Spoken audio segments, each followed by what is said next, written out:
आखिर ऐसा क्या हुआ जो स्वयं भगवान शिव को आना पड़ा अपने एक दर्जी भक्त के लिए धरती पर? क्या है इसके पीछे की कहानी? आज की इस खास वीडियो को अंत तक जरूर देखिएगा ताकि आप भी भगवान शिव की अपरंपार लीला में शामिल हो सकें।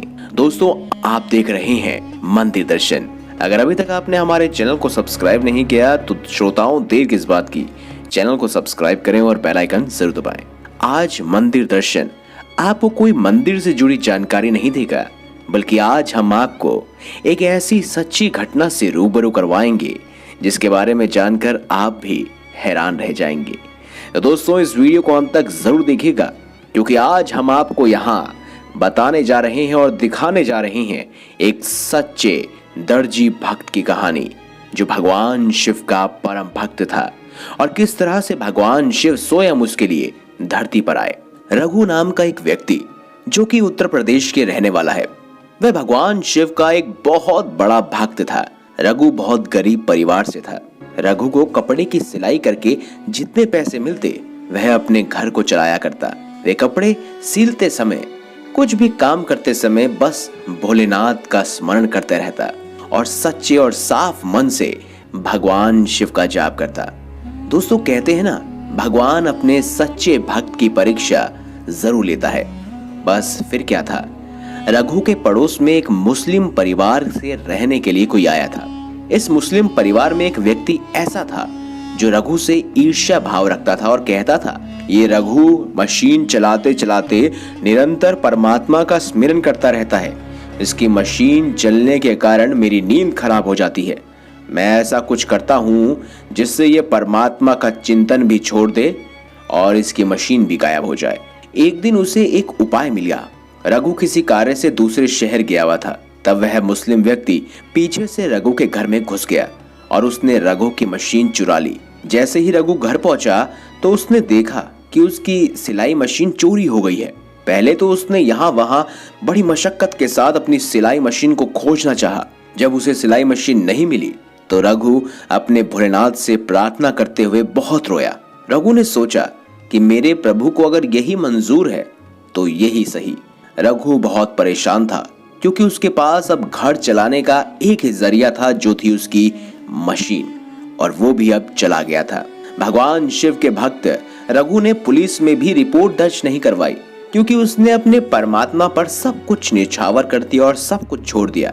उसे लगा कि भगवान शिव उसकी परीक्षा ले रहे हैं। ऐसे में भगवान शिव ही उसका बुरा कभी नहीं चाह सकते। कुछ ना कुछ कार्य जरूर होगा जिसके लिए उसकी मशीन चोरी हुई है। तब भगवान शिव भी अपने भक्त को दुखी नहीं देख पाए और अपने भक्त के खातिर धरती पर उतर आए। दोस्तों, जिस व्यक्ति ने रघु की मशीन चुराई थी, अगले ही दिन उस व्यक्ति के दाई हाथ पर छाले हो गए जो कि बहुत ही बड़े छाले थे। लेकिन हैरानी वाली बात तो ये थी कि पूरे शरीर को छोड़कर उसने अपने जिस हाथों से रघु की मशीन को चुराया था, बस उन्हीं हाथों को दंड भुगतना पड़ा। जब वह मुस्लिम व्यक्ति अपने हाथों को दिखाने के लिए एक डॉक्टर के पास गया तो डॉक्टर ने भी कहा कि ये तो बहुत बड़ा और भयानक छाले हैं, ये तुम्हें कैसे हुए? उस व्यक्ति ने कहा, मुझे नहीं पता कि आखिर ये कैसे हुए। मैं रात को सो रहा था, सुबह उठा तो देखा मुझे अजीब से हाथों पर कुछ घर्षण सा महसूस हुआ। जैसे ही मैंने हाथ खोले तो मुझे ये छाले दिखे। डॉक्टर, अब आप कोई इलाज कर दीजिए। डॉक्टर बहुत बुद्धिमान था। उसने अपने औषधि और ज्ञान का इस्तेमाल कर उस मुस्लिम व्यक्ति का इलाज किया। जैसे ही उसके हाथों के छालों में सुधार होने लगा, वैसे ही दूसरे दिन उसके दूसरे हाथ में भी पहले से बड़े छाले हो गए। फिर वह फिर से डॉक्टर के पास गया और डॉक्टर से कहने लगा, पहले हाथ के छाले तो ठीक हुए नहीं, दूसरे हाथ पर भी छाले हो गए हैं। अब मुझे तकलीफ बढ़ रही है। आप मुझे कोई ऐसा उपाय बताओ जिससे मेरी तकलीफ एकदम कम हो जाए। वो डॉक्टर बहुत बुद्धिमान और विद्वान था। तब डॉक्टर ने उस व्यक्ति को अपने पास बुलाकर बड़े प्यार से पूछा, तुमसे एक बात पूछना चाहता हूँ। क्या तुमने अपने जीवन में कोई पाप कर्म किया है जिसकी सजा तुम्हें इस तरह से मिल रही है? इससे मुझे ऐसा लगता है जैसे तुमने इस हाथ के द्वारा कोई विशेष पाप कर्म किया है। तुम सच बताओ, तुम जिसे मानते हो उस अल्लाह के सामने अपना पाप कबूल कर लो। हो सकता है कि उनकी कृपा से तुम्हारे जो भी हाथ हैं वो ठीक हो जाए। पहले तो वो व्यक्ति संकोच की वजह से कुछ नहीं बता पा रहा था, लेकिन धीरे धीरे डॉक्टर की बात सुनकर उसने डॉक्टर को सब कुछ बता दिया और कहने लगा, मेरे घर के पास एक व्यक्ति रहता है। कुछ दिन पहले मैंने उसकी मशीन चोरी कर ली थी। वो अपनी सिलाई मशीन चलाकर भरण पोषण किया करता था। हो सकता है कि उस पाप के कारण मुझे ये भुगतना पड़ रहा है। जब डॉक्टर ने ये सारी बात सुनी तो वह कहने लगे, तुम ये मशीन जल्दी से वापस उसके घर पहुंचा दो। भगवान ने चाहा तो तुम्हारा हाथ जल्द ही ठीक हो जाएगा।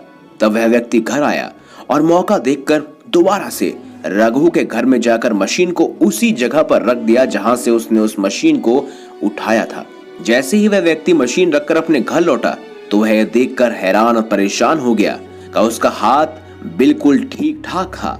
अब उसे भी यकीन हो चुका था कि हर वक्त भगवान की नजर हम पर रहती है। दूसरी तरफ सिलाई मशीन मिलने पर शिव भक्त रघु भी बहुत खुश था। दोस्तों, अब आप जब भी किसी के साथ कुछ गलत करने जा रहे हो तो ध्यान रखना कि परमात्मा की नजर हम पर रहती है और हमें कभी ना कभी उस गलत कर्म की सजा मिल जाती है। ऐसे में उस दिन भी जब रघु को वह मशीन वापस मिली तो रघु शिव जी के सामने बैठकर रोने लगा और कहने लगा, प्रभु, मैं जानता था कि आप मेरी परीक्षा ले रहे होंगे। मेरी परीक्षा सफल हो जाएगी, बस आप मुझे एक बार दर्शन अवश्य दे दीजिए। रात भर उसके पास नए सारे काम थे। रघु अपने काम पर जुट गया। वह लगातार सिलाई मशीन पर कपड़े डालता जा रहा था और अपना काम पूरा कर रहा था। तभी अचानक उसकी आंखों के सामने एक अंधकार सा छा गया। उसे लगा जैसे वो कोई सपना देख रहा है। जैसे ही उसने अपनी आंखें बंद की और दोबारा खोली तो उसने सामने भगवान शिव को पाया। भगवान शिव को सामने खड़ा देख पहले तो वो पूरी तरह से कांपने लगा। उसके बाद रघु ने उसी समय भगवान शिव को दंडवत प्रणाम किया और बोला, हे महाशिव, देवों के देव महादेव, आपका आज दर्शन कर कर मैं धन्य हो चुका हूँ। भगवान शिव ने बस उसे एक बात बोली। भगवान शिव ने कहा, रघु, तो हमेशा से ही अपने परिवार और अपने लिए नहीं बल्कि हमारे लिए जीता है, तो तू हमेशा यही कर, सफलता तुझे जरूर मिलेगी। दोस्तों, उस दिन के बाद से आज भी रघु ने पीछे मुड़कर नहीं देखा है। भले ही रघु आज इस दुनिया में मौजूद नहीं है, लेकिन इनके पोते पोतियां ये बताते हैं कि आज भी वह मशीन उनके घर के बाहर रखी हुई है और साथ ही साथ उस खास घर के बाहर जो मशीन रखी गई है उस पर कोई भी आकर अपने कपड़ों को सिल सकता है। और वहां पर आप यकीन नहीं मानेंगे, रघुनाथ नाम से एक बहुत बड़ी दर्जी की दुकान है जहां पर पूरे उत्तर प्रदेश के लोग ज्यादा से ज्यादा अपने कपड़े सिलवाते हैं। दोस्तों, कभी भविष्य में आपको मौका मिले तो उस खास रघुनाथ की मशीन से भी अपने कपड़े जरूर सिलवाइएगा। क्या पता भगवान शिव का आशीर्वाद आप पर भी बना रहे। वीडियो अगर अच्छी लगी है तो लाइक करें, हमारे चैनल को सब्सक्राइब करें और ज्यादा से ज्यादा शेयर अवश्य करें। मिलेंगे अगली बार एक नई खास वीडियो के साथ। तब तक के लिए बहुत बहुत धन्यवाद। देखते रहिए मंदिर दर्शन।